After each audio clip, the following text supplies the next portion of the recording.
so much motherfucking design on right now. Break it down, bring it back, make it clap. I got 3 old thoughts, new block, wear that thing. Bitches on my line, and you know. Sebelum dimulai, ya, saya mulai dengan pantun dulu. Oh, cakep. Ada gajah, ada unta. Cakep. Suka sekali makan kelapa. Cakep. Kami buka acara pagi ini. Assalamualaikum warahmatullahi wabarakatuh untuk semuanya. Yang terhormat Kepala SMK Negeri 1 Propo, Bapak Muhammad Juri SPD.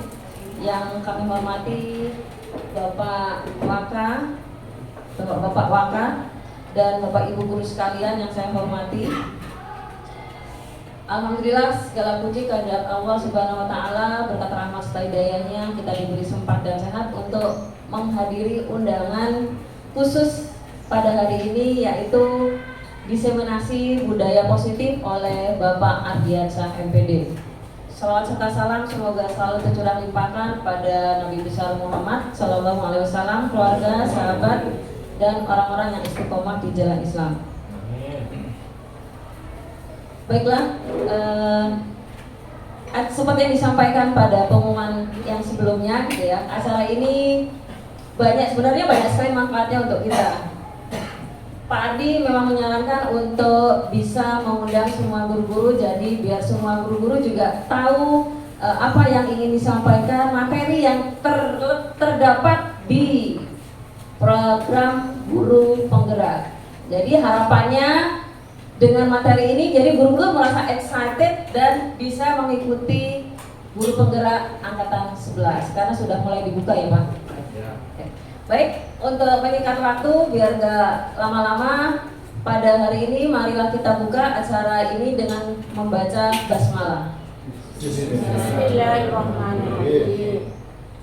Acara selanjutnya yaitu sambutan yang akan disampaikan oleh kepala sekolah. Kepada beliau kami persilakan. Ya, Assalamualaikum warahmatullahi wabarakatuh. Bapak Ibu yang saya hormati, banyak yang dapat saya sampaikan. Hanya nanti himbauan saya, beberapa materi yang disampaikan oleh Pak Ardi dalam rangka diseminasi ya, budaya positif. Ini apa maksudnya, tujuannya apa, mungkin nanti dari narasumber akan disampaikan. Tolong diperhatikan karena itu mungkin sangat bermanfaat bagi kita semuanya. Itu aja himbauan dari saya. Saya akhiri wabillahi hidayah. Wassalamualaikum warahmatullahi wabarakatuh. Waalaikumsalam. Terima kasih kepada Bapak Kepala. Jadi nggak perlu lama-lama ya, langsung kita nanti akan mendengarkan pemaparan dari Bapak Ardi. TV rusak jangan dipukul, nanti dia bisa mati.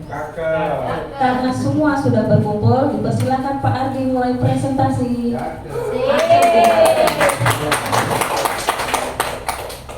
Assalamualaikum warahmatullahi wabarakatuh.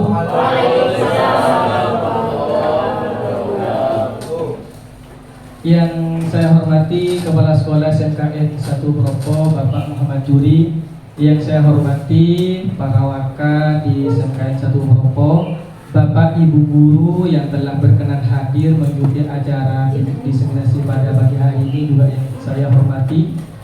Alhamdulillah pada pagi hari ini kita diberi nasihat oleh Allah dan sempat sehingga bisa bertatap muka, berkumpul dalam keadaan yang insya Allah mubarakah, dan di sini juga kita dalam pakaian yang khas santri.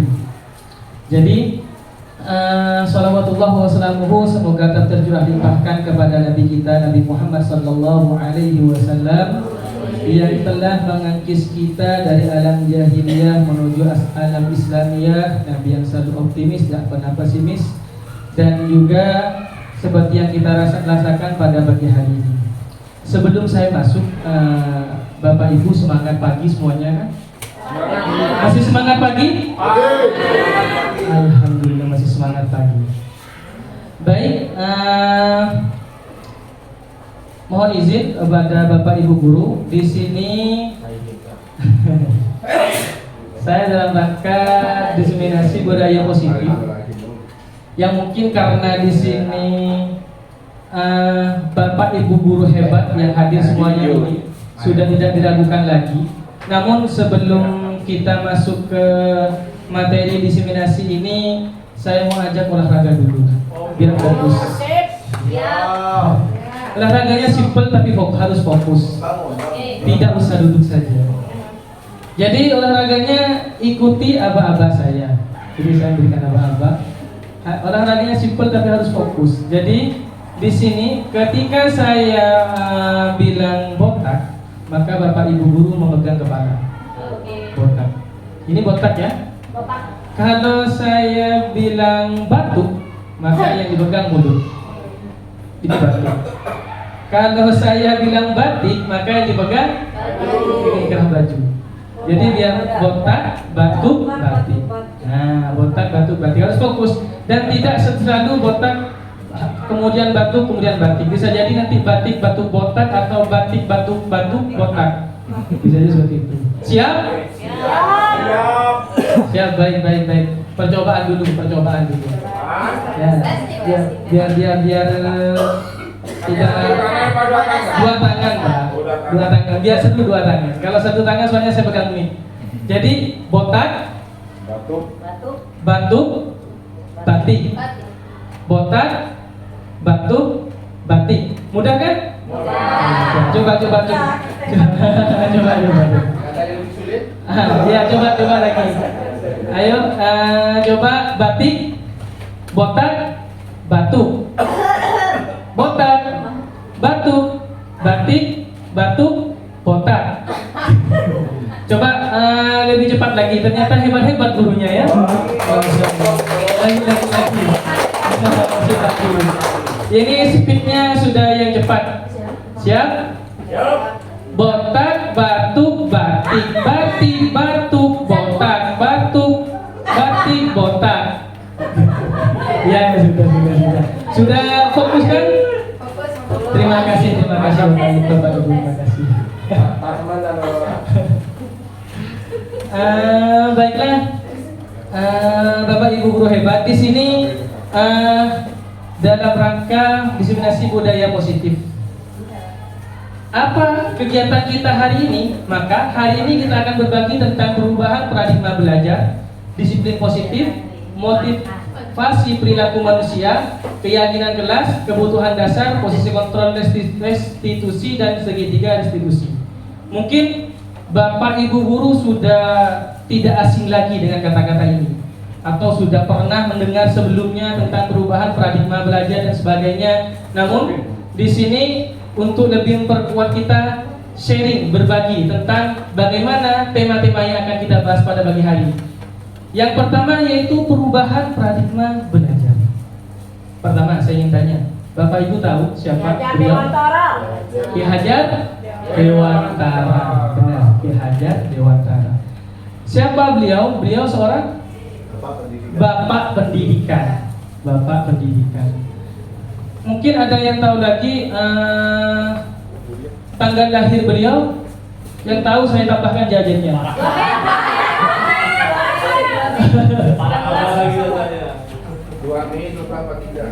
Berapa?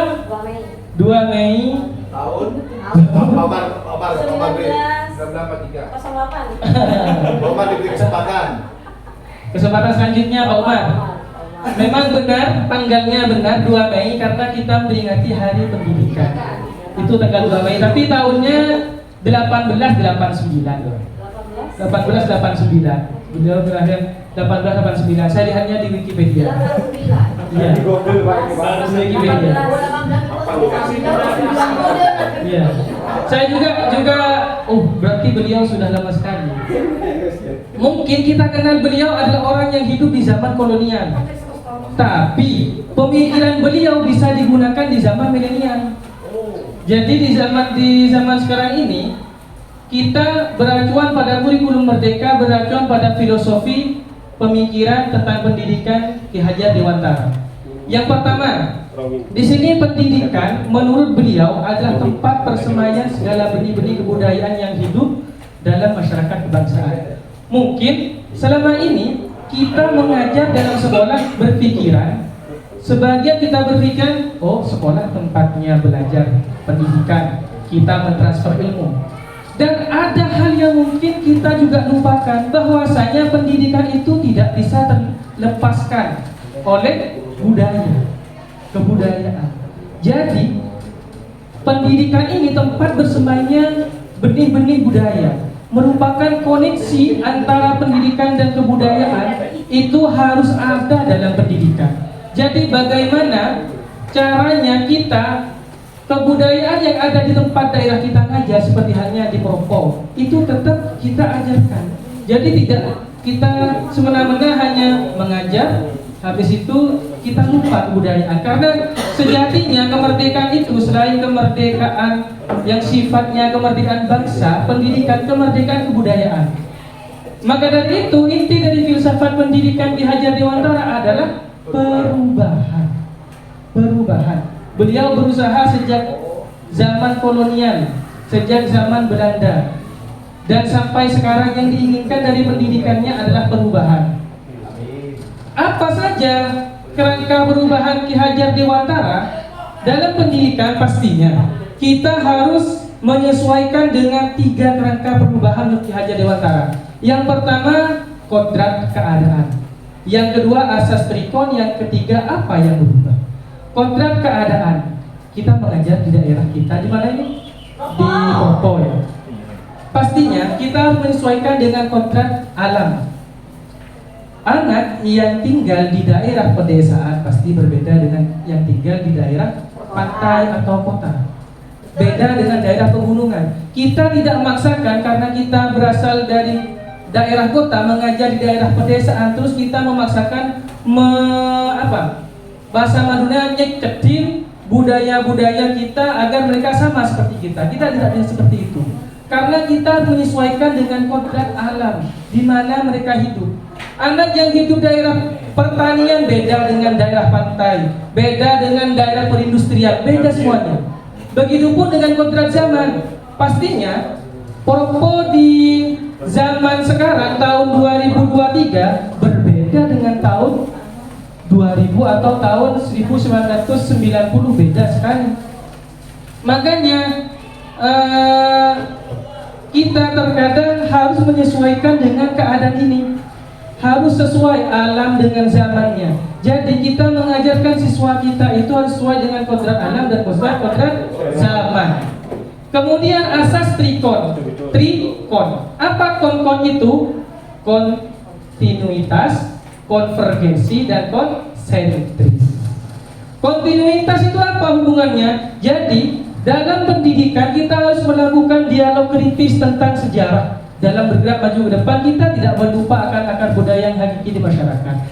Jadi setiap kita mengajar, jangan hanya pasti pendidikan itu akan berubah. Pendidikan itu akan terus berubah, dinamis sifatnya, tidak statis. Dan itu kita harus sesuaikan dengan akar budaya. Kita harus sering sharing, sering ngobrol bagaimana kebudayaan masyarakat sebelumnya, bagaimana cara menanamkan budaya luhur, budaya yang sekarang. Itu harus kita terus kontinuitas. Dan juga konvergensi. Inti dari pendidikan itu harus memanusiakan manusia. Jadi intinya pendidikan juga harus kita bisa menjadikan mereka sebagai seorang manusia yang hidup dalam diri sendiri dan hidup dalam masyarakat. Itu penting. Selanjutnya konsentris.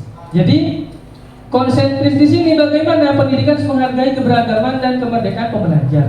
Karena seorang berputar sesuai dengan orbitnya. Artinya kita ibaratkan siswa kita ini Bapak Ibu sebagai planet. Di sini tahu kan ada berapa planet di muka bumi ini yang kita ketahui? Ada 8 dan 9. 8 atau 9? 9. Iya, ada 9 planet. Dan kita tidak bisa memaksakan planet bumi menjadi Mars, tidak bisa. Atau kita memaksakan Pluto berputar seperti Merkurius, tidak bisa. Karena pastinya Merkurius itu berputar sangat cepat. Kenapa? Karena orbitnya sangat dekat dengan matahari. Kalau Pluto di belakang atau Neptunus, pasti putarannya akan lambat. Nah, kita tidak bisa memaksakan siswa yang daya putarnya lambat dengan yang cepat, kita samakan. Artinya yang cepat harus yang lambat harus mengikuti yang cepat. kamu harus bisa seperti ini. Nah, kita tidak bisa seperti itu. Kita sesuaikan dan kita tidak bisa memaksakan. Mohon maaf, kita sebagai guru diibaratkan sebagai petani. Bagaimana seorang petani? Petani itu mempunyai banyak benih. Kalau musimnya kemarau yang ditanam apa? Tembakau. Kemarau. Tembakau. Kalau musim penghujan, Padi. mungkin jagung. Mereka punya banyak bibit dan kita tidak mungkin menanam padi dengan harapan tumbuh tembakau. Tidak bisa. Atau tembakau yang kita tanam tumbuhnya padi. Pastinya kita sesuaikan. Bila bibitnya padi, tumbuhnya beras nanti buahnya. Kalau tembakau ya tembakau. Jadi murid kita seperti itu. Kalau memang dia sudah bibitnya sudah padi, kita tidak bisa memaksakan. Oh, baca kutu pintar matematika, wajib semuanya pintar, harus pintar ini. Tidak. Mereka punya bakat masing-masing. Selanjutnya yaitu budi pekerti. Budi pekerti ini merupakan dari dua kata, dua suku kata. Yang pertama budi, kedua pekerti. Yang budi ini artinya cipta, rasa, dan karsa. Cipta itu apa? Pikiran. Rasa, perasaan, karsa, kemauan. Maka dari cipta, rasa, dan karsa akan timbul tenaga atau pekerti raga. Jadi murid itu bukan hanya mengolah cipta, olah rasa, olah kemauan, olah raga. Semuanya itu diolah agar tercipta murid yang berbudi pekerti. Jadi semuanya memang harus kita tanamkan ke dalam murid, tapi kita tidak bisa memaksakannya. Baik, terkait dengan pemikiran Ki Hajar Dewantara, di sini ada puisi singkat yang saya buat kemarin. Mungkin ibu atau bapak bahasa Indonesia ini yang bisa baca, bantu baca puisinya jelas ya? Belum jelas. Saya buka anunya saja. Saya buka untuk PDF saja. Duet. Bentar.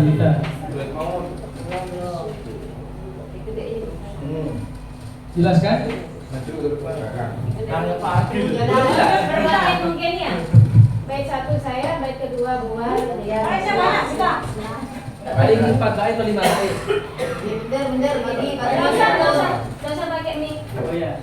Suaraku. Kelihatan. Lo karyanya Pak Ardi nih ya? Iya, ayo. Apakah baiknya Pak Ardi ya? Jangan, soalnya saya kurang pintar baca puisi. Boleh Bu, silakan Bu, bantu Bu.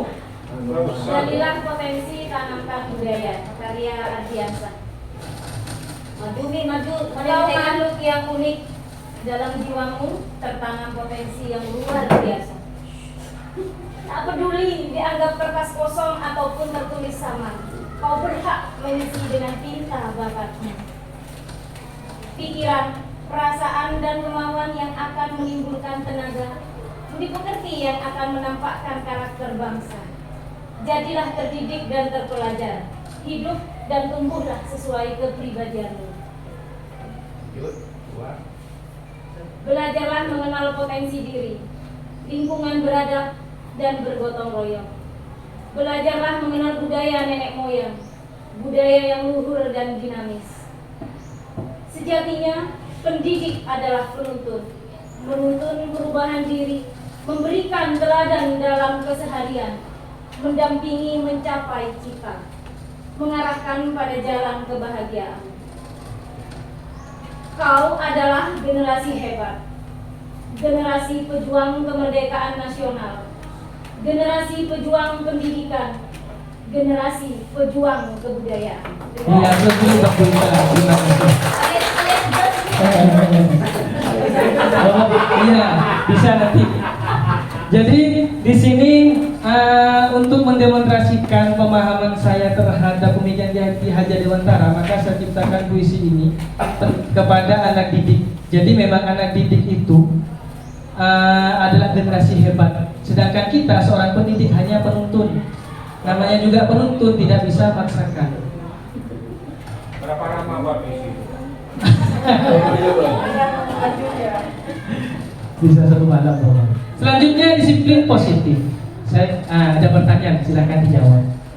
Yang pertama, mengapa kita melakukan segala sesuatu. Maksudnya, Bapak Ibu pasti melakukan hal seperti halnya kita mengajar setiap hari, kita pulang untuk bertemu keluarga. Apa alasan kenapa kita harus melakukan itu? Kewajiban. Ada lagi? Karena masih hidup. Karena masih hidup. Boleh. Ada lagi kenapa kita melakukan sesuatu? Panggilan hati.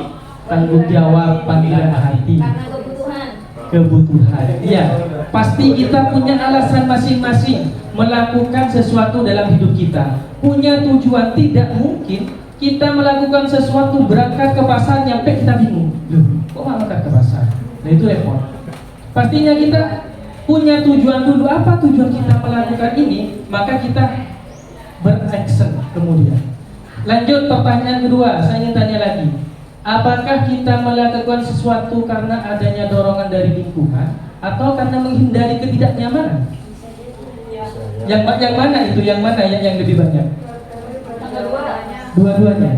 Ada yang karena dari lingkungan, artinya karena lingkungannya seperti ini, saya juga harus seperti ini. Karena lingkungannya ada beradaptasi seperti ini, saya harus menjadi seperti lingkungan saya. Ada yang karena ketidaknyamanan.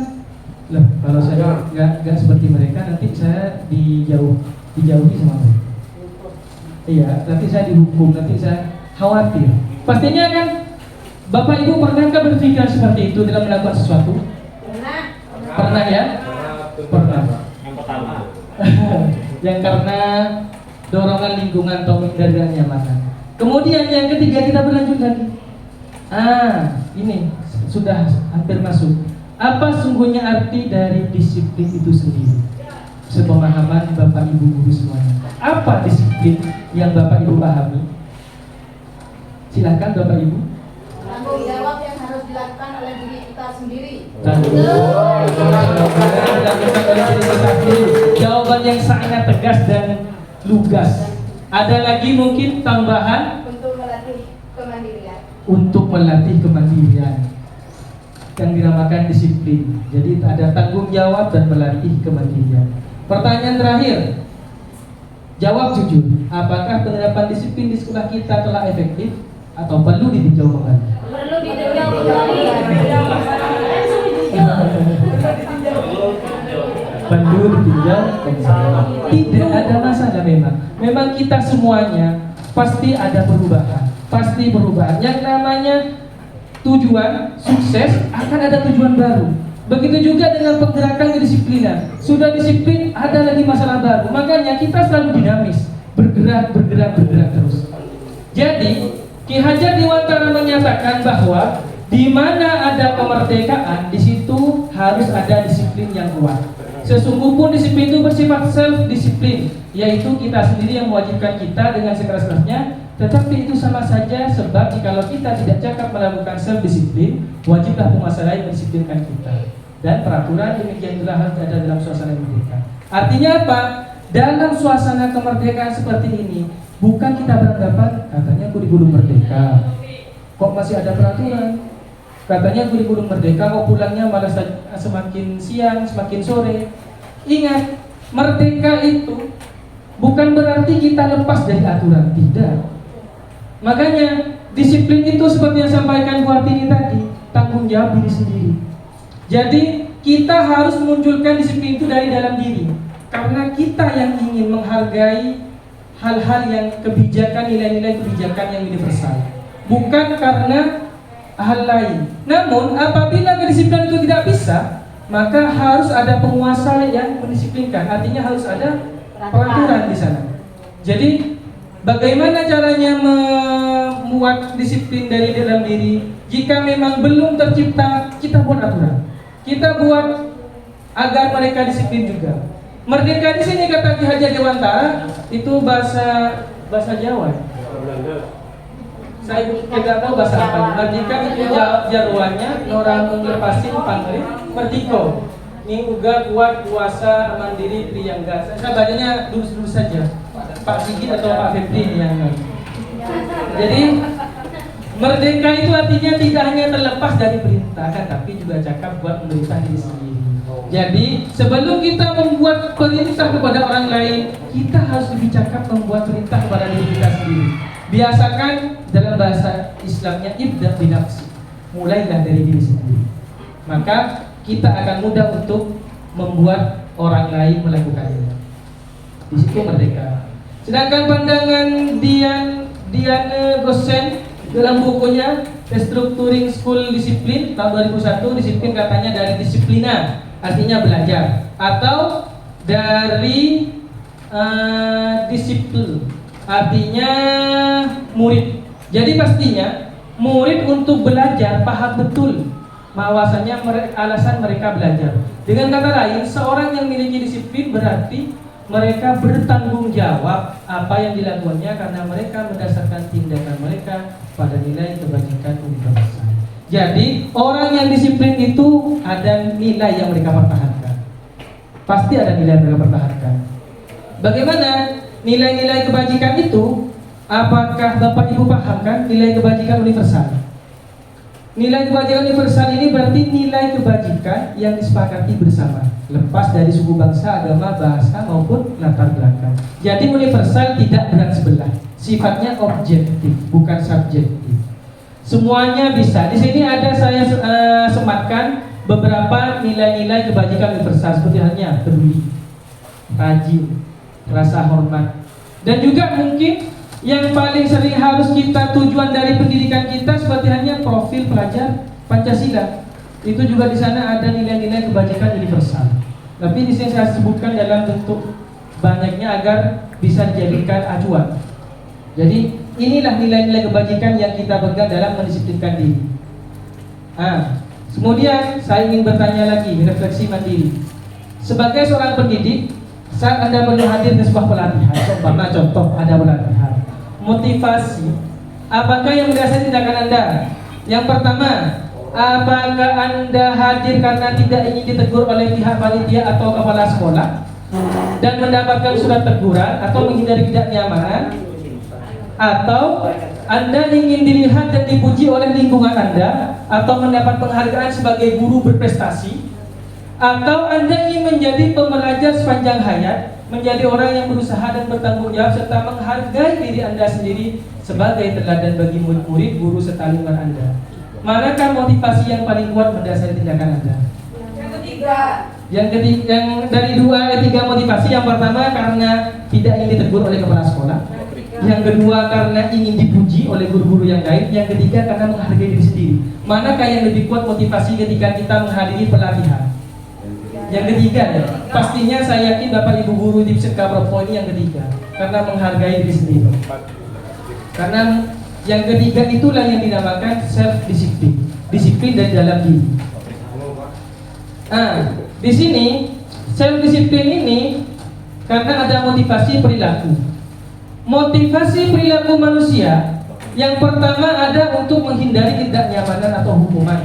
Contohnya biasanya yang sering muncul dalam pikiran kita, apa yang akan terjadi apabila saya tidak melakukannya? Seperti contoh, mau kok tak makan, boleh tegur jadi kepala sekolah.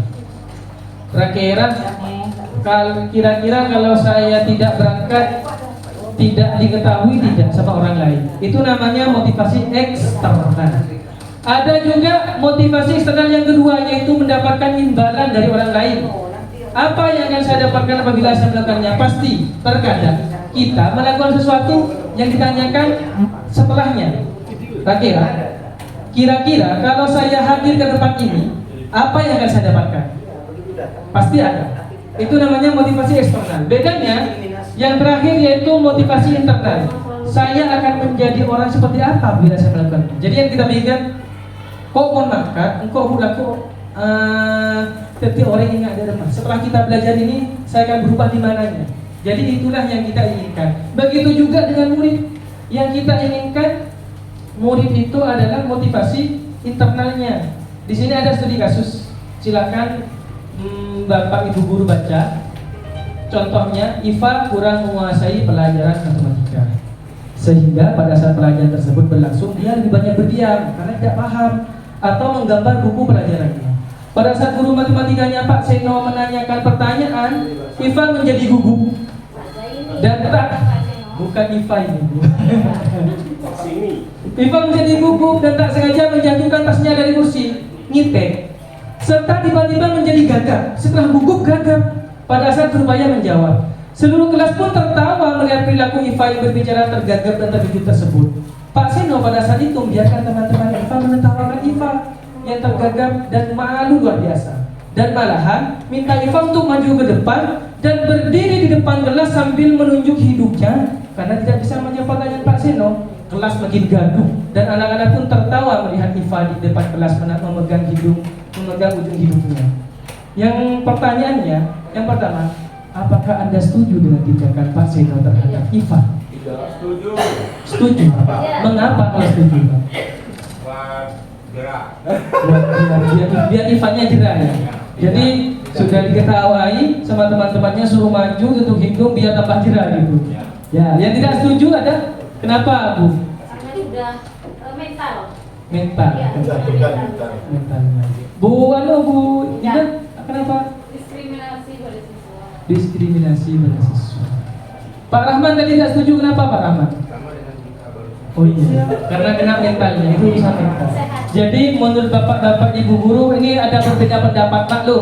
Kata istilah Arab istilah ummati rahmat, tapi itu istilah Arab. Jadi maklum perbedaan pendapat rahmat, berbeda pendapat. Apakah tadi berbeda pendapat dan setuju dan tidak setuju? Yang kedua, menurut Anda tindakan Pak Seno terhadap IFA adalah sebuah hukuman atau konsekuensi? Hukuman. Kenapa? Kenapa hukuman? Karena tidak mendengarkan. Karena tidak mendengarkan. Hukuman. Kenapa Bapak hukuman? Karena konsekuensinya. Konsekuensi. Kenapa Pak konsekuensi? Sebab akibatnya tak sama. Ini jam hukuman atau konsekuensi? Konsekuensi sebab akibatnya tak sama. Pak Iri kenapa konsekuensi? Konsekuensi karena risikonya kalau tidak mendengarkan maka akan terjadi seperti itu. Oh, berarti konsekuensinya kalau tidak mendengarkan maka akan berdiri depan kelas dan seperti itu. Pak Rahmat sehatinya Pak Iri? Sehati. Baik, untuk lebih semakin meningkatkan pemahaman kita di sini, saya ingin berbicara tentang hukuman dan konsekuensi. Saya buka dulu linknya sini. Ya, ini akan paham sendiri nanti Pak. Akan paham sendiri nanti. Jadi itu pertanyaannya. Jadi paham setelah kuenya habis itu.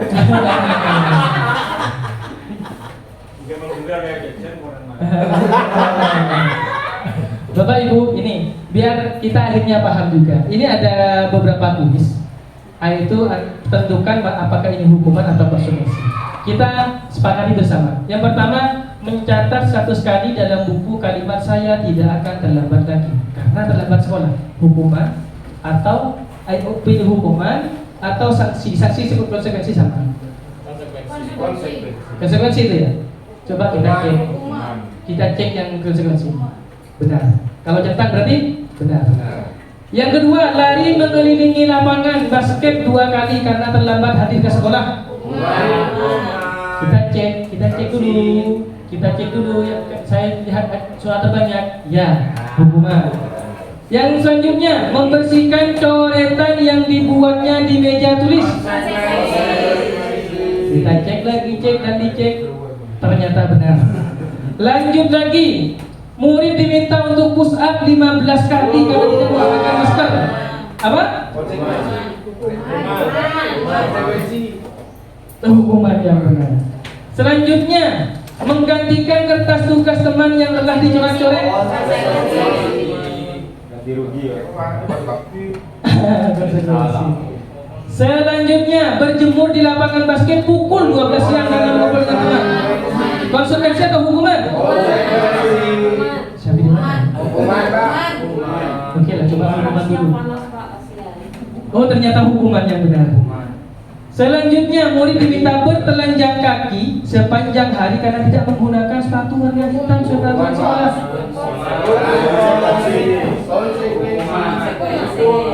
Coba voting saja dulu, yang jawab hukuman berapa? Hukuman Pak. 1, 2, 3, 4, 5, 6, 7 8. Yang konsekuensi 1, 2, 3, 4, 5, 6, 7 1, 2, 3, 4, 5, 6, 7, 8, 9, 10. Oh benar konsekuensi. Konsekuensi benar ya? Coba lah apa-apa sesekali. ternyata hukuman Bapak Ibu, bukan konsekuensi. Hukuman. Berdiri depan kelas sambil mengangkat satu kaki karena tidak menjawab pertanyaan. Ya, karena suaranya terbanyak saya coba hukuman. Selanjutnya membersihkan tumpahan air di meja tulis karena tersenggol pada saat belajar. Insya Allah setelah selesai dipaham semua sudah konsekuensi dengan hukuman. Kehilangan 10 menit jam istirahat untuk mengerjakan tugas karena terlambat datang dan ditinggal pelajaran selama 10 menit. Semakin pandai. Selanjutnya duduk di bangku di pinggir lapangan pada jam istirahat, tidak diizinkan bermain dengan guru piket karena mencederai teman saat bermain di lapangan. Jadi dilarang duduk. Karena takut mencederai orang, tidak duduk apa? Cari yang suara yang terbanyak, ternyata konsekuensinya. Terlambat hadir di pembelajaran daring 15 menit dan diminta untuk tinggal 15 menit sudah kelas usai. Ini termasuk apa? Konsekuensi ya. Tertinggal 15 gantinya 15 menit. Ada lagi lari mengelilingi lapangan basket 2 kali karena terlambat 10 menit rupanya menjauhkan. Ini hampir sama dengan yang awal soalnya, sama-sama terlambat, sama-sama lari. Apakah ini hukuman atau konsekuensi? Apa? Saya pilih yang banyak saya dengar ini konsekuensi. Ya, konsekuensi. Karena pelajarannya PJOK. Membersihkan WC sekolah karena mematahkan pensil kawannya. Nah, apakah sudah selesai ini kuisnya? Salah satu tadi, salah satu cuma. Salah satu. Jadi dari 14 soal 13 benar, satunya. Jadi dari itu paling tidak sudah muncul kan apa perbedaan hukuman dan konsekuensi seperti yang tanyakan Pak Umar tadi. Jadi seperti ini Pak Umar. Hukuman dan konsekuensi itu seperti ini. Kalau hukuman itu menyakitkan dan harus terjadi. Kalau konsekuensi tidak menyakitkan. Hukuman itu membuat anak sakit fisik maupun hati dan jangkanya panjang. Beda dengan konsekuensi, itu tidak nyaman, jangkanya pendek. Dan juga anak membenci kedisiplinan gara-gara hukuman. Kalau konsekuensi anak malah akan menghargai. Di sini ada paksaan. Kalau hukuman itu memaksa, kalau konsekuensi stimulus dan tanggapan. Itu silakan sambil dilihat. Jadi perbedaan antara hukuman dengan konsekuensi. Iya, ternyata lebih enak konsekuensi daripada hukuman. Dan kita nanti bisa mengintrospeksi diri kita selama ini lebih banyak siswa memberikan hukuman atau konsekuensi. Ada lagi perbandingannya yang lebih enak lagi Pak Umar. Apa? Di sini ada perbandingan restitusi. Ada hukuman, konsekuensi, restitusi. Hukuman bukan yang satunya ya, restitusi. Identitas hukuman itu identitas gagal. Kalau konsekuensi restitusi itu identitas sukses. Disiplin bawaannya. Kalau identitas gagal hukuman itu sifatnya negatif, kalau konsekuensi itu menetralkan, kalau restitusi malah ke sisi positif. Ya, lebih restitusi lebih ke positif. Jadi kalau hukuman negatif anak-anak kan sudah ditertekan, mentalnya kena dan sebagainya. Kalau konsekuensi netral karena sudah ada peraturannya. Kalau restitusi malah ke arah positif. Dari identitas gagal menjadi identitas sukses. Artinya karena anak kalau melakukan kesalahan itu artinya dia sedang identitas gagal. Bagaimana caranya? Kita merestitusi. Bisa dibaca kan? Bisa. Jadi di sini kalau hukuman saya contohkan mood anak akan tersakiti. Kalau konsekuensi mood anak dibuat tidak nyaman tapi tidak sampai tersakiti. Kalau restitusi malah anak mendapatkan penguatan. Kita semakin penasaran di sini. Lanjut saja. Hukuman itu bersifat tidak terencana, tiba-tiba, tidak tahu apa-apa yang terjadi, tidak dilibatkan, satu arah hanya guru yang berikan, dan hukuman itu tanpa kesepakatan. Jadi tiba-tiba melihat anak datang tidak pakai sepatu langsung diminta berdiri sampai jam 12. Itu hukuman. Anak-anak kan tidak tahu peraturannya apa. Itu kalau hukuman. Kalau konsekuensi sudah terencana atau sudah disepakati, disetujui oleh murid dan guru, berbentuk peraturan di pihak oleh sekolah yang dibuat oleh sekolah dan murid sudah mengetahui sebelumnya. Jadi kalau telat apa sanksinya? Kalau tidak mengerjakan tugas apa sanksinya? Dibuat kesepakatan dulu. kalau konsekuensi. Jadi anak tahu ketika kita tanya gimana kok telat, ini alasannya. Berarti apa konsekuensinya? Ini kalau konsekuensi. Jadi dua arah. Kalau restitusi, proses kolaborasi yang mengajarkan untuk mencari solusi sendiri. Jadi mereka bermasalah, mereka cari solusi dari masalah mereka dan membantu berpikir tentang seperti apa yang mereka inginkan, bagaimana harus mereka lakukan orang lain. Itu restitusi, lebih arah positif. Selanjutnya kita praktikkan dalam keyakinan kelas. Saya tanya lagi, biar tidak kosong. Mengapa kita memiliki peraturan tentang penggunaan helm pada saat mengendarai kendaraan bermotor? Kenapa? Kenapa ada peraturan harus memakai helm saat mengendarai kendaraan? Keselamatan. Alih tak panas. Jadi sepertinya kalau peraturan itu kita sendiri kalau melihat tak panas itu. Yang kedua, mengapa kita memiliki peraturan tentang wajib memakai masker dan mencuci tangan pada saat pandemi? Menghindari apa? Kesehatan. Virus. Jadi jawaban Bapak Ibu guru hebat sudah arahnya pastinya kalau kita helm pasti keselamatan yang kita pikirkan. Yang kita yakini kalau kita tidak pakai helm, kalau kita naudzubillah terjadi kecelakaan, paling tidak kalau sudah pakai helm itu ada tidak terlalu fatal. Risiko. Iya, mengurangi risiko. Kemudian juga terkait dengan pakai masker itu urusannya dengan kesehatan. Kalau kita tidak pakai masker kita mungkin tertular. Pasti itu sudah muncul dalam benak kita tanpa harus ada orang yang memberitahu kita. Apa mau helm? Malih selamat pakai cetak dulu. Kira ke situ. Itu pun. Nah, itu. Nah, kemudian disinilah karena sudah ada keyakinan harus kita kenapa keyakinan kelas? Kenapa tidak peraturan kelas saja? Kan setahu kita selama ini kan peraturan kelas. Kenapa harus keyakinan? Kan peraturan lebih enak. Ini jawabannya. Nilai-nilai keselamatan atau kesehatan inilah yang kita sebut sebagai keyakinan. Keyakinan seseorang akan lebih memotivasi dari dalam. Kalau sudah yakin, meskipun tidak ada polisi, kita pakai helm. Kalau sudah demi keselamatan. Kalau kita tidak yakin, ya kita tidak pakai helm. Nah kita katanya, kok ditindak kenapa Pak? Saya tidak tahu Pak kalau sampai ada di jalan raya. Kalau seperti itu kan nantinya. Jadi seorang akan lebih tergerak bersemangat menjalankan keyakinannya dibandingkan sekedar mengikuti serangkaian peraturan tertulis tanpa makna. Murid-murid pun demikian. Mereka perlu mendengarkan dan memahami arti sesungguhnya tentang peraturan diberikan dan apa nilai-nilai kebajikan di peraturan itu. Jadi murid itu Bapak Ibu lebih suka ketika ada peraturan mereka tahu apa tujuan dari peraturan itu. Karena sebenarnya dilarang makan dalam kelas hanya diucapkan. Murid-murid pasti mereka ada yang bertanya, kenapa Pak cuma makan dilarang? Kan tidak mengganggu Bapak mengajar, kan saya yang makan, Bapak yang mengajar. Jadi kan mungkin seperti itu kan. Jadi kita sepatutnya membuat keyakinan kelas sebelum membuat peraturan, sebelum ada peraturan itu. Keyakinan kelas saja. Jadi mereka yang membuat keyakinan dengan kita seorang guru. Bagaimana prosedurnya? Begini Bapak Ibu. Biar nanti paham cara membuat prosedur keyakinan kelas. Yang pertama, mempersilakan murid di kelas untuk bercurah pendapat tentang peraturan yang boleh disepakati. Jadi mungkin semoga bermanfaat untuk wali-wali kelas. Jadi di sana kita sharing dengan murid.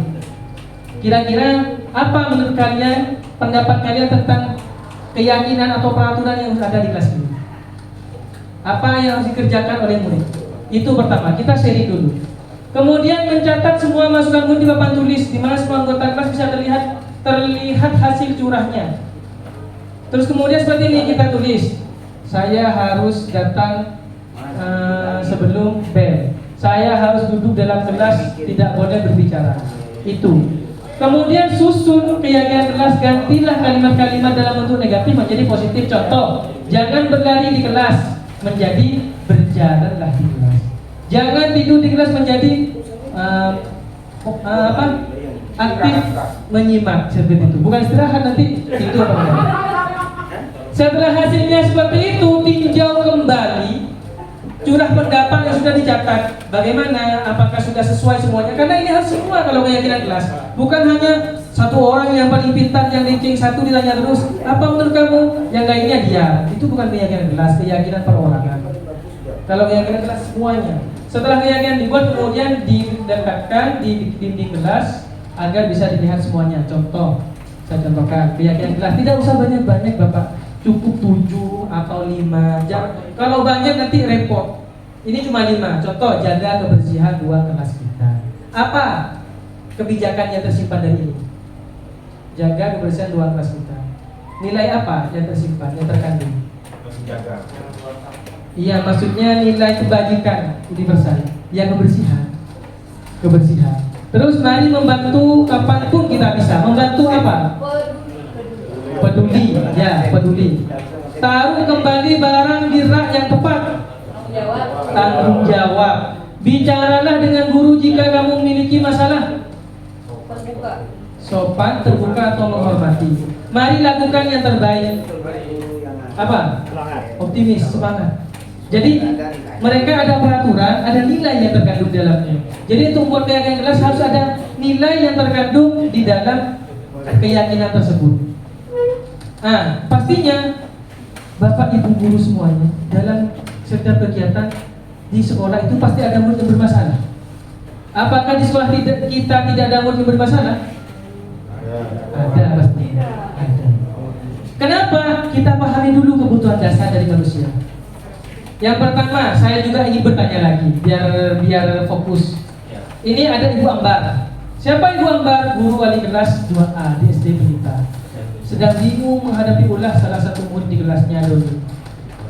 Beberapa di kelas 2A telah datang padanya dan mengeluhkan Doni yang seringkali minta bekal makan siang. Jadi Doni ini kemintaan bekal jangan ngalaan. Jika Anda mendapatkan situasi seperti Ibu Ambar, apa yang akan Anda lakukan?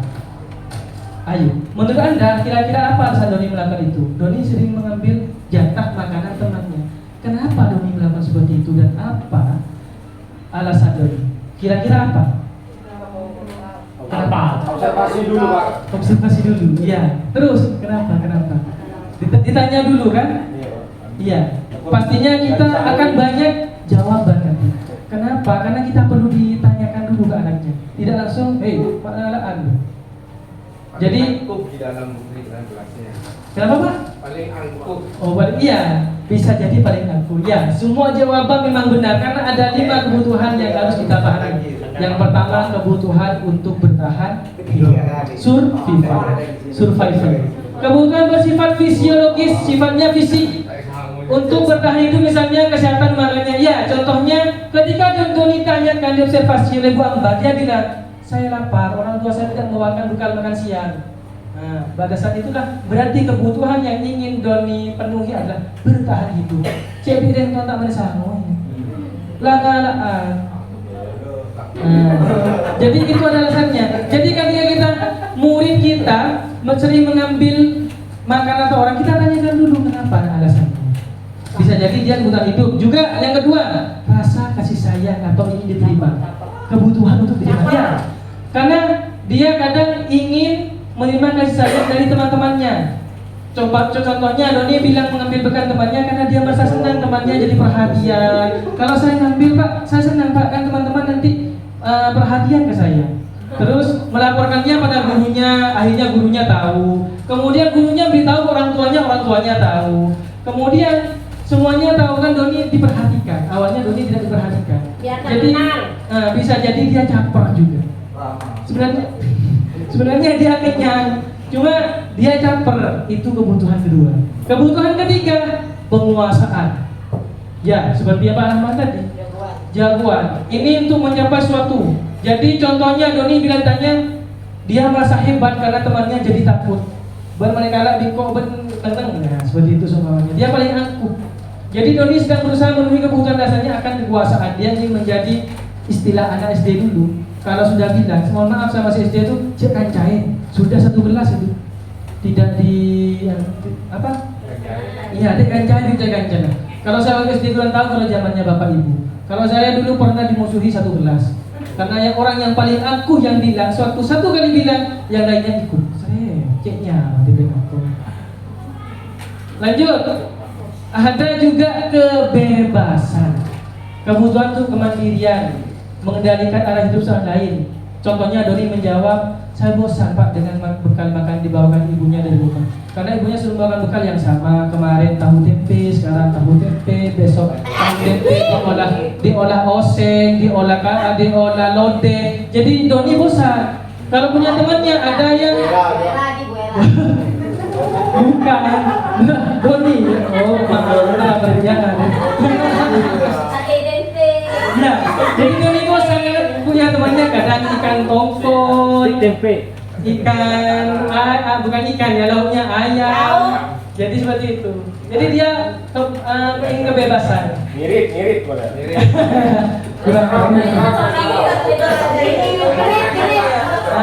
Tapi kok Doni.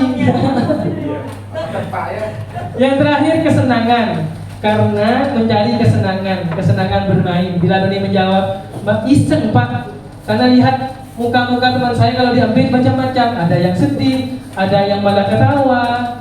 Karena lucu-lucu Doni bilangnya itu arti kesenangan. Jadi ada 5 kebutuhan dasar dari siswa kita. Jadi kita harus memahami dulu seperti yang Pak Yayat katakan tadi, observasi. Apa? Mungkin salah satu dari 5 pasti. Ini juga kebutuhan dasar, bukan cuma untuk murid, guru pun juga seperti itu. Punya 5 kebutuhan dasar. Setelah kita tahu 5 kebutuhan dasar, kita harus tahu 5 posisi kontrol. Bapak Ibu, saya ingin tanya lagi, bagaimana sikap Bapak Ibu terhadap siswa yang terlambat datang ke sekolah? Jika semuanya dihadapkan dengan siswa, jangan cuma kedisiplinan yang menjawab. Bapak Ibu guru, mata belajar boleh. Ketika kita mahasiswa bagaimana? Terlambat? Ditanyakan alasannya. Ditanyakan alasannya. Apakah ada yang langsung melihat langsung marah? Tidak. Bisa jadi ada. Ada yang malah menghasut, marah cedera kalau nak bentang murid, nak bentang siswa, kok wali kelas. Ada juga seperti itu pasti. Ada yang cuma dipantau. Pasti kita posisi itu macam-macam kita miliki. Untuk lebih memahaminya, silakan biar saya ada istirahatnya untuk bicara. Ada video yang ingin saya putar di sini tentang 5 posisi kontrol. Ini dengan contohnya. Silakan Bapak Ibu guru simak. Saya mau minum dulu. Makan aja ada apa-apa, Pak. Ya, silakan disimak baik-baik biar tahu 5 posisi kontrol.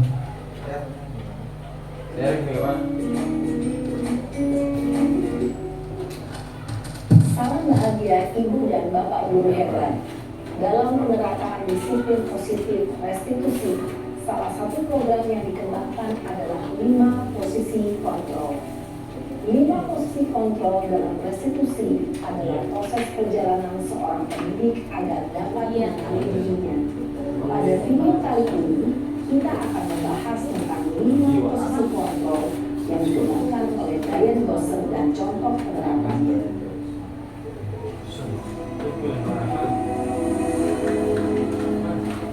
Posisi. 5 posisi kontrol itu adalah 1. Posisi penghubung, 2. Posisi pembuat merasa bersalah, 3. Posisi teman, 4. Posisi pemantau atau monitor, dan 5. Posisi mentor. Untuk lebih memahami kelima posisi tersebut, mari kita saksikan kasus Naren yang terlambat hadir 20 menit di sekolah dan melihat bagaimana kelima posisi kontrol dalam menghadapi masalah tersebut.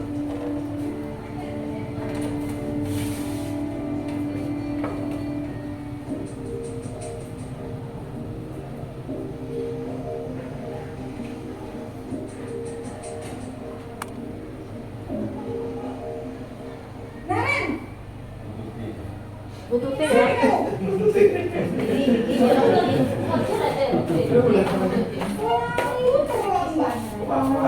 Kamu deh, pasti terlambat.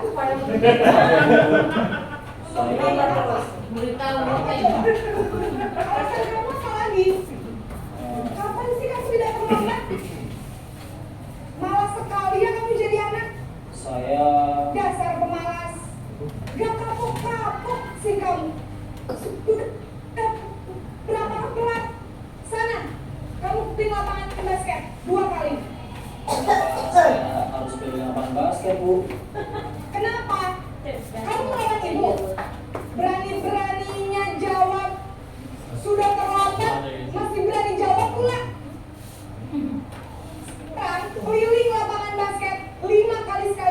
Biar kapok. Berarti satu kali.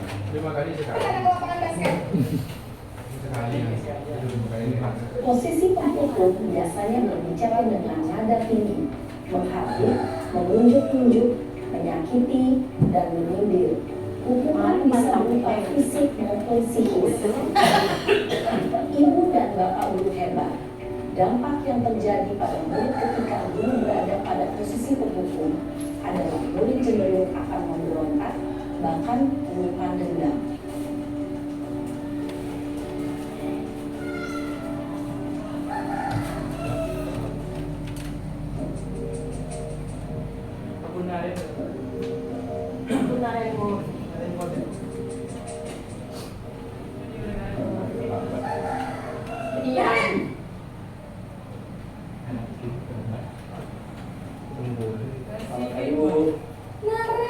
Naren, kamu kenapa terlambat lagi, nak? Ya Tuhan, Naren. Kamu senang ya bikin ibu susah ya? Kalau kamu terlambat lagi, nanti ibu yang ditegur bapak kepala sekolah, nak. Disangka ibu tidak bisa membina kamu. Tuh, gimana ini? Maaf Bu, Tuh, Gusti Naren. Kamu sudah ya kalau ibu tegur bapak kepala sekolah. Terus, sekarang ibu harus tulis apa ini di buku absen? Ini kamu sudah sering terlambat loh. Ibu harus apa coba? maaf Bu, maaf sekali. Ya sudah, lain kali jangan bikin ibu susah lagi anak ya. Ibu tidak akan kuat lagi kalau kamu begini terus. Bisa jantungan kalau ibu tegur bapak kepala sekolah. Sana cepat, kelas. Maaf ya Bu, maaf sekali.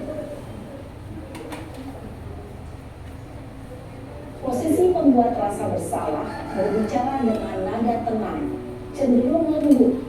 Namun kata-kata yang diutarakan membuat murid merasa menjadi orang yang gagal. Dan gurunya sendiri merasa tidak berharga dan tidak sanggup membahagiakan orang lain. Ketika guru mengambil posisi pembuat rasa bersalah, murid akan menganggap dirinya yang bersalah dan ia akan menyimpan emosi negatif tersebut di dalam dirinya.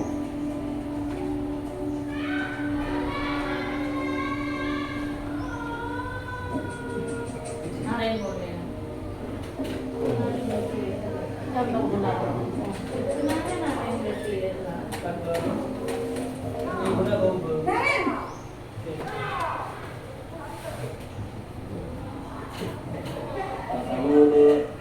Wah, sudah jam berapa ini, nak?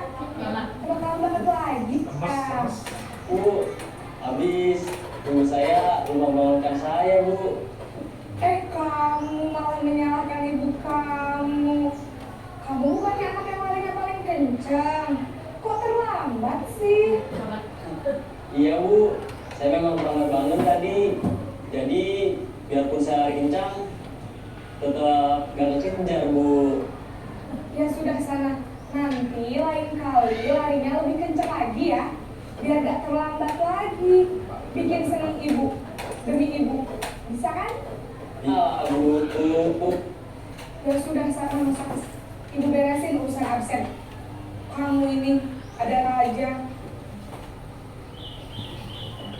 Dalam posisi teman, guru berbicara dengan nada suara ramah, akrab, cenderung bersenda gurau untuk menjaga suasana tetap santai. Murid akan merasa senang, aman, dan akrab dengan guru. Identitas yang tercipta adalah identitas sukses atau berhasil. Namun, perlu diingat, karena ini masih dorongan eksternal, maka ada faktor ketergantungan dari murid kepada orang tertentu. Di sini guru absennya, sehingga di lain waktu murid bisa berperilaku baik, namun hanya kepada orang-orang tertentu saja.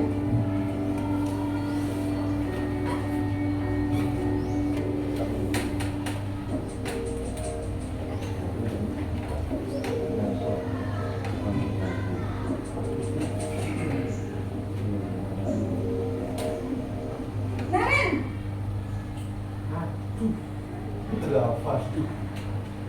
Selamat pagi Bu. Naren,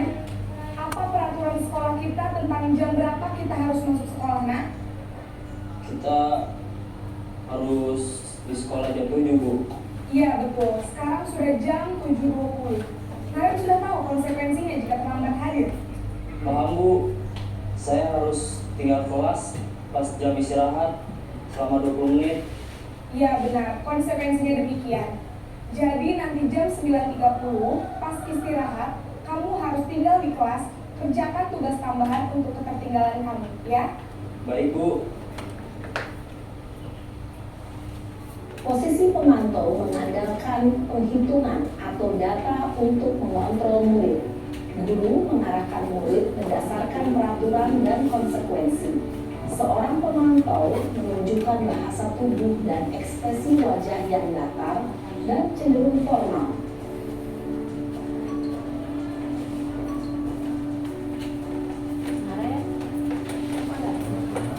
Posisinya.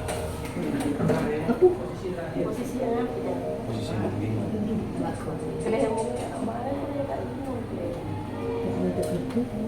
Naren!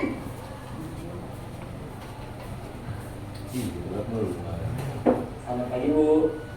Selamat pagi, Naren. Maaf, Bu. Saya terlambat. Iya, sekolah masuknya jam 7, sekarang sudah jam 7.20. Jadi sekarang bagaimana ini, Naren? Maaf, Bu. Saya lupa setel alarm saya semalam. Baiklah, menurut kamu, keyakinan sekolah yang mana yang perlu kamu tingkatkan? Menghargai diri sendiri dan orang lain mungkin, ya, Bu. Setuju. Jadi, apakah Naren meyakini disiplin saling menghormati tersebut? Iya, Bu. Saya meyakininya. Apakah Naren bersedia memperbaiki masalah keterlambatan ini? Bersedia, Bu. Bagaimana kamu akan memperbaiki masalah keterlambatan ini? Saya akan coba untuk tidak lupa menyetel alarm saya, Bu. Baik, kalau Naren lupa menyetel alarm di rumah, ada orang yang kira-kira bisa bantu mengingatkan tidak? Ada, Bu. Kakak saya, Kak Emma. Ada lagi selain Kak Emma? Selain Kak Emma, ada ibu saya. Baik, jadi yang mengingatkan Naren adalah Kak Emma dan ibu Nadia. Kira-kira akan mulai setel alarm kapan nih, Naren? Setelah pulang sekolah, akan segera saya lakukan. Baik, jadi Naren akan setel alarm untuk bangun besok pagi dan akan diingatkan oleh kakak dan ibunda Naren, ya. Ada lagi yang mungkin perlu dilakukan, Naren, agar tidak terlambat bangun lagi? Tidak ada, Bu. Baik, Naren, terima kasih untuk kerjasama kamu. Sekarang kamu perlu kembali ke kelas untuk belajar. Baik, Bu. Terima kasih. Posisi manajer adalah posisi kontrol yang disarankan untuk membimbing murid memiliki sikap disiplin yang positif, yaitu murid yang mandiri, bertanggung jawab, dan dapat memecahkan masalah. Tujuan dari posisi ini adalah agar murid dapat berefleksi atas tindakannya. Guru akan dengan tulus memberikan pertanyaan-pertanyaan bermakna, sehingga membuat murid dapat belajar dari kesalahannya dan mencari sebuah solusi untuk menyelesaikannya. Ibu adalah guru hebat. Setelah mengamati adegan kelima posisi kontrol tadi, kira-kira posisi mana yang paling ideal? Posisi mana yang dapat menunjang motivasi intrinsik murid? Ya, tentu posisi. Kembali ya. Setelah kita nonton video tersebut, kira-kira posisi mana yang paling ideal, Pak? Posisi manajer. Kita kesepakati bersama. Posisi yang paling menunjang motivasi intrinsik juga posisi manajer. Jadi pasti kita pernah melakukan kelima posisi itu, dan insya Allah pastinya penghukum pernah, atau posisi pemantau, teman, manajer, pembuat masalah itu juga pernah. Pasti kita pernah mengalaminya dengan posisi-posisi tersebut. Namun alangkah baiknya untuk memotivasi intrinsik dan menciptakan disiplin positif, kita pakai posisi yang kelima, yaitu manajer. Bagaimana cara kita melaksanakan posisi yang kelima ini? Maka untuk posisi yang kelima ini kita laksanakan dengan segitiga restitusi. Jadi ada segitiga restitusi di sini, yaitu posisi kita agar bisa membuat murid menimbulkan motivasi intrinsik ketika mereka memiliki masalah. Saya contohkan dulu segitiga restitusinya. Yang pertama yaitu menstabilkan identitas. Jadi yang pertama kita laksanakan untuk merealisasikan segitiga restitusi ini yaitu menstabilkan identitas. Biasanya apa saja untuk menstabilkan identitas tersebut? Biasanya guru berkata, berbuat salah itu adalah hal manusiawi. Kita stabilkan dulu. Awalnya murid merasa gagal karena salah menjadi positif dirinya, atau kita buat perkataan tidak ada manusia yang sempurna. Bisa bapak atau ibu juga pernah salah. Jadi kita stabilkan. Jadi seakan-akan bukan hanya dia yang bermasalah. Ketika kita melihat murid kita telat, bapak atau ibu pernah telat juga datang. Itu stabilkan dulu. Atau kita katakan kepada anak itu, bapak atau ibu tidak tertarik untuk mencari tahu siapa yang benar, siapa yang salah. Bapak atau ibu lebih tertarik untuk menyelesaikan masalah. Jadi stabilkan identitas, langkah-langkahnya. Yang kedua yaitu validasi kebutuhan. Apa manfaatnya? Membantu siswa mengenali basic need atau kebutuhan yang ingin dipenuhinya ketika melakukan kesalahan itu. Jadi pada dasarnya setiap tindakan manusia tujuannya adalah memenuhi basic need, atau seperti yang tadi yang 5 itu, 5 kebutuhan dasar.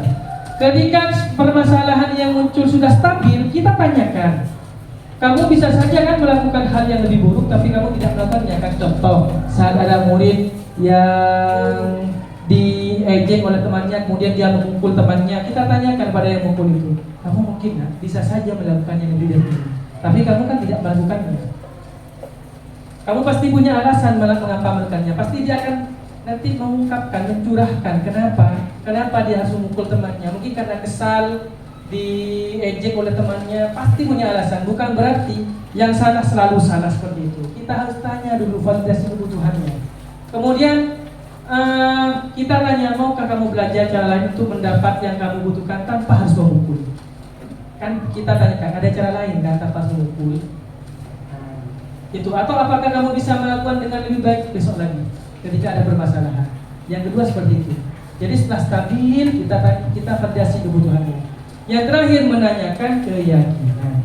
Manfaatnya, anak melihat kesalahannya dihubungkan dengan norma sosial dan nilai-nilai yang mendasari manusia berinteraksi.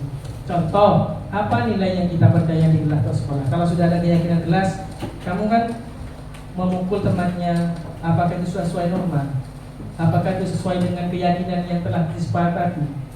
Terus kamu yang jadi anak seperti apa? Itu kita tanyakan. Jadi kita tanyakan pada anak itu keyakinannya melakukan seperti itu, maka yang akan timbul adalah motivasi intrinsik. Dia akan berubah untuk menjadi lebih baik. Ini saya contohkan juga. Ini tema terakhir kita, motivasi segitiga restitusi. Ini contohnya ketika menemukan siswa yang bermasalah. Menggunakan penerapan segitiga restitusi.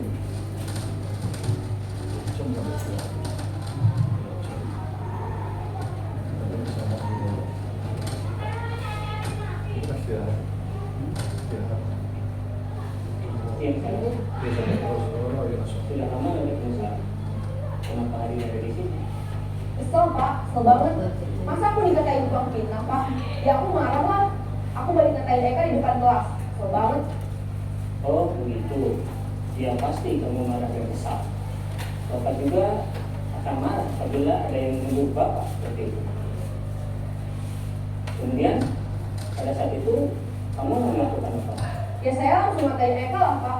Kesel banget. Saya bentak-bentak dia depan teman-teman lain. Oh begitu. Tapi kamu melakukan seperti itu karena suatu alasan tertentu kan? Iyalah, masa saya diam saja pak? Ya saya bela diri lah. Masa saya dituduh tukang fitnah? Ya wajar lah. Mempertahankan harga diri itu sesuatu yang penting buat kamu. Untung kamu tidak berpikir gagal, hanya ingin bentak-bentak. Iya pak.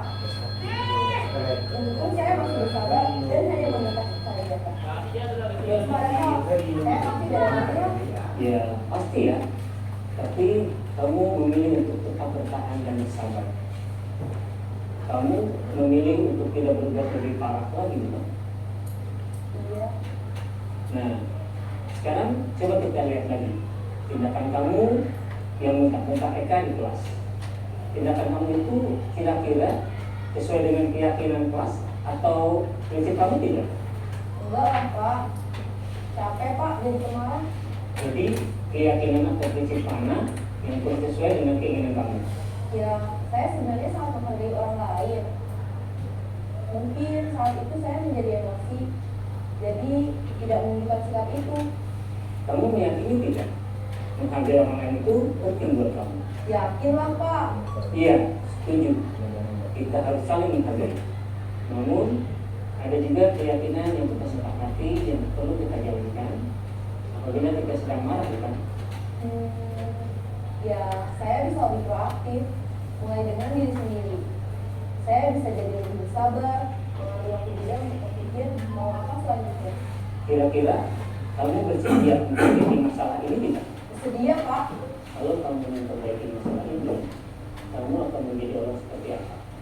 Saya akan menjadi orang yang bertanggung jawab kali ya Pak. Dan senantiasa proaktif.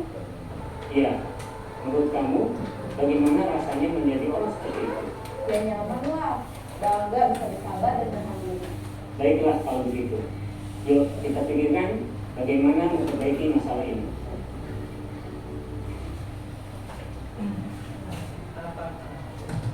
Apakah Bapak Ibu sudah melihat semua kan?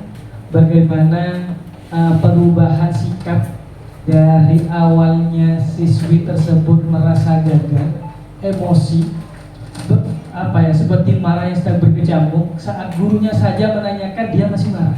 Tapi ketika gurunya menanganinya dengan tenang, dengan menanyakan tentang menggantikan dari identitas gagal menjadi identitas sukses, kemudian memvalidasi tindakan, kemudian menanyakan keyakinan, maka itulah manfaat yang akan kita dapatkan.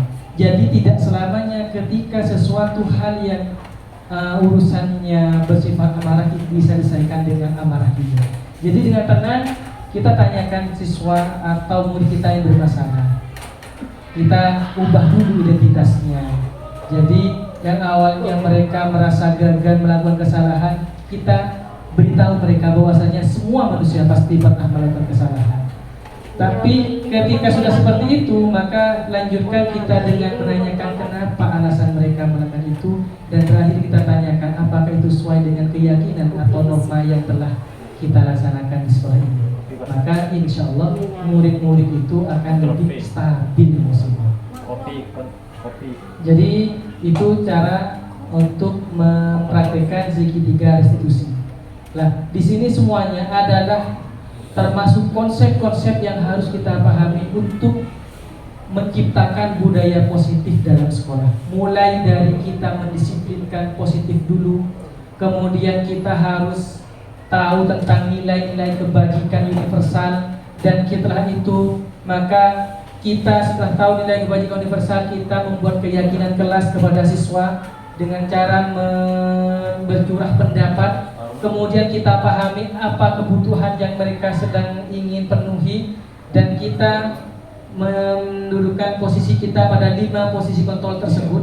Bukan berarti semua posisi kontrol itu hanya satu yang benar, hanya saja yang paling ideal dan paling bisa memotivasi secara intensif. Caranya yang seperti segitiga restitusi. Jadi itu tentang budaya positif. Kemudian saya ingin refleksi pada kegiatan pagi ini. Silakan Bapak Ibu bisa isi di HP-nya masing-masing. Saya kirimkan link Padlet. Sebentar ya. Silakan dibuka, kan pasti sudah ada jaringan internetnya semua.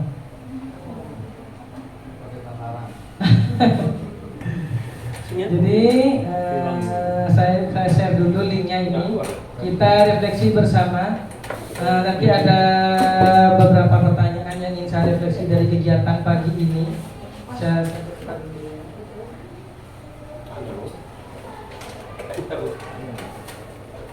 Saya bagikan di grup SMKN 1 Bropo. Silakan Bapak Ibu isi singkat saja tapi padat.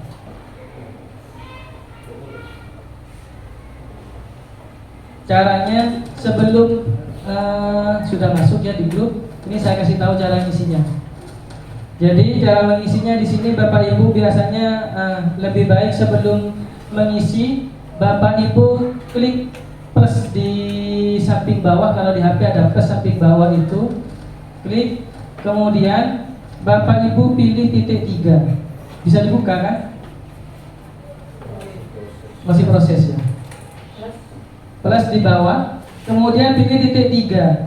Di titik 3 di samping sebelah kanan kan ada pilihan itu, ada link, ada foto seperti foto, ada titik 3 yang seperti ini.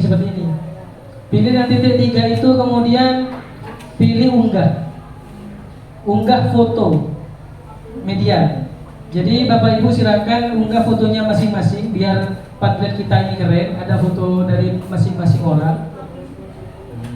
Upload foto, pilih foto pribadi boleh, foto yang ada di media HP kita, upload dulu foto kita. Pilih yang paling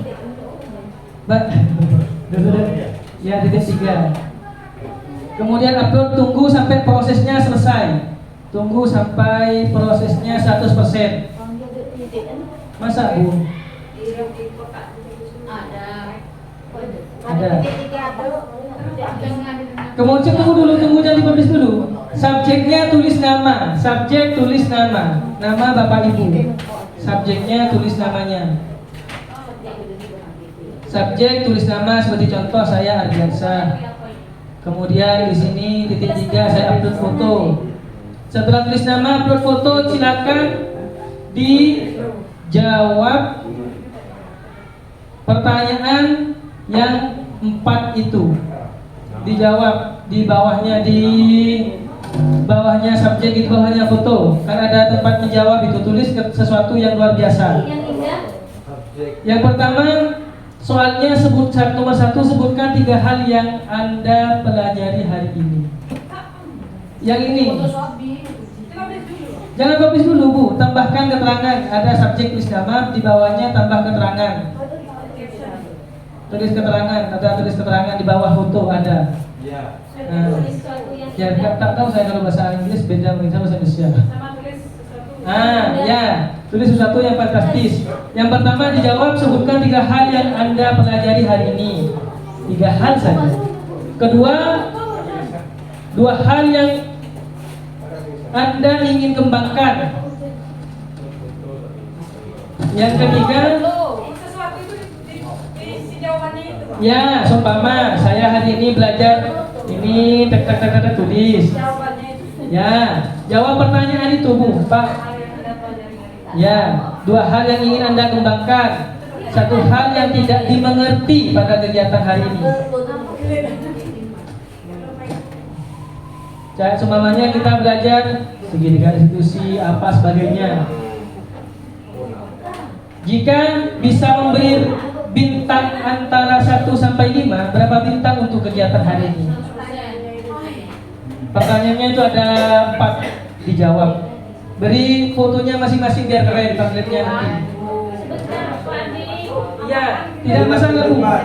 Saya tunggu dulu. Apa? 1, itu pertanyaannya, sebutkan 3 hal yang Anda pelajari hari ini. Tadi kalau tidak bisa saya bantu. 2 hal yang ingin Anda kembangkan. Ada yang masalah? Terima kasih Bapak Ibu guru hebat semuanya atas partisipasinya pada pagi hari ini. Apabila ada yang baik, semoga bisa kita laksanakan dan itu semua dari Allah. Apabila ada kesalahan dan hal yang kurang berkenan, saya mohon maaf yang sebesar-besarnya dan itu semuanya dari saya. Akhirul kalam, wassalamualaikum warahmatullahi wabarakatuh. Ada pertanyaan nggak nanti? Pak Ina, Terus mana untuk ini? Iya, HP-nya bos, terserah sibuk saya, terserah sampean. Pokoknya punya jam 12. Ya, terserah apa? Moderator. Mampu nggak mampu dicoba kira-kira lagi lanjut gas. Kalau gitu terus mandi pergi ke hutan dari angsa. Terima kasih kepada Pak Ardi untuk materinya yang luar biasa. Mau makin apa tuh?